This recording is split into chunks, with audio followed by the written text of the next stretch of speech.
এখন সে দিন শেখার জন্য একটাই মাধ্যম সামনে পায়, ফেসবুক ইউটিউব, ফেসবুক ইউটিউব, বাস দ্যাটস অল। আর ফেসবুক ইউটিউব মানে কি, ঢুকবে দেখবে অমুক যা বললো তমুকের বিরুদ্ধে, আর তমুক যা বললো অমুকের বিরুদ্ধে, এইটাই দেখবে। এখানে শেখার তো তেমন কিছু নাই, আপনি তো এখানে সমালোচনা শিখবেন খালি। এখানে শিখবেন কিভাবে ওয়াজ মাহফিলে উঠে কাউকে তুচ্ছ তাচ্ছিল্য করতে হয়। আপনি শিখছেন এখানে কিভাবে একজন আরেকজনকে গালি দিচ্ছে, কিভাবে একদল আরেক দলকে গালি দিচ্ছে, কিভাবে এ তার বিরুদ্ধে বলছে, ও তার বিরুদ্ধে, এটা তো শিখছেন আপনি। তাহলে সঠিক শিক্ষা পাবেন কোথায়? এখানে ঈমান রিচার্জ করবেন, সঠিক শিক্ষাটা পাবেন কোথায়? আপনাকে তো আলেম ওলামার কাছে সোহবতে যেতে হবে তো, এবং সিলেবাস ভিত্তিক পড়াশোনা করতে হবে তো। তাহলে শুধু এই ইন্টারনেটে ঢুকলে আপনি বিভ্রান্ত হয়ে যাবেন। ইন্টারনেট একটা ফিতনার জায়গা। এখন এটাকে মাধ্যম বানাতে পারেন আপনি, আপনি সহযোগী মাধ্যম বানাতে পারেন, কিন্তু একমাত্র মাধ্যম বানালেই সমস্যা আছে, আপনি শেষ, তখন সমস্যা হয়ে যাবে আপনার।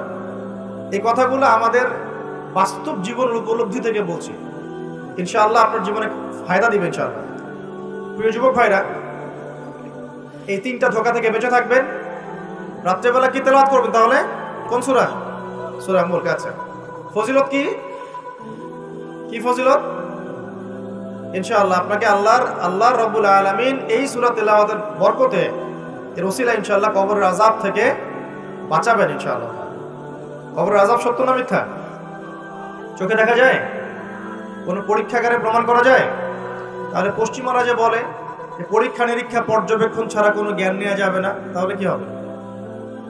এই যে শিক্ষা ব্যবস্থা দাঁড়িয়ে আছে এখনকার এই দর্শনের উপরে, পরীক্ষা নিরীক্ষা পর্যবেক্ষণ চাক্ষুষ না দেখা পর্যন্ত কিছু বিশ্বাস করি না। যদি বিশ্বাস করেন তখন আপনাকে বলবে ধর্মান্ধ হয়ে। কি বলবে? কথা বোঝেন না আমার?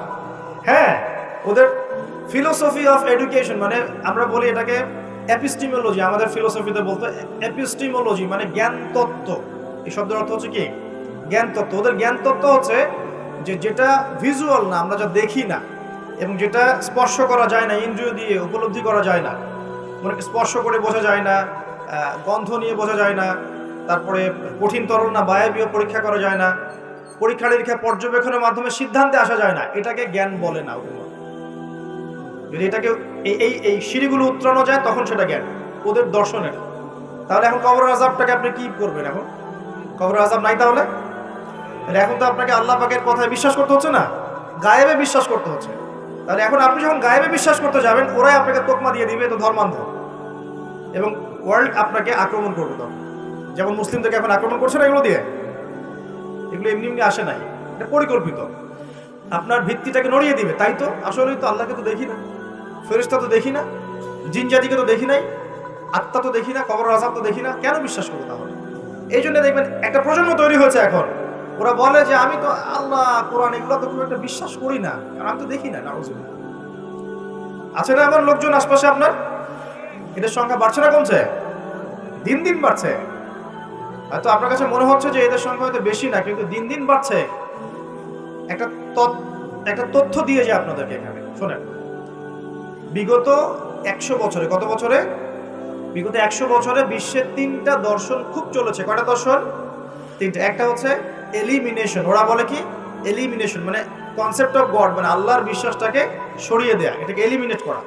দেখবেন পশ্চিমারা সহ এই উন্নত সভ্যতা, সো-কল্ড উন্নত সভ্যতারে কিন্তু আল্লাহ বিশ্বাস করে না, তারা নাস্তিকতার আদর্শ ছড়িয়ে দিচ্ছে, কিন্তু তারা বিজ্ঞানে বিশ্বাস করে, আল্লাহ বিশ্বাস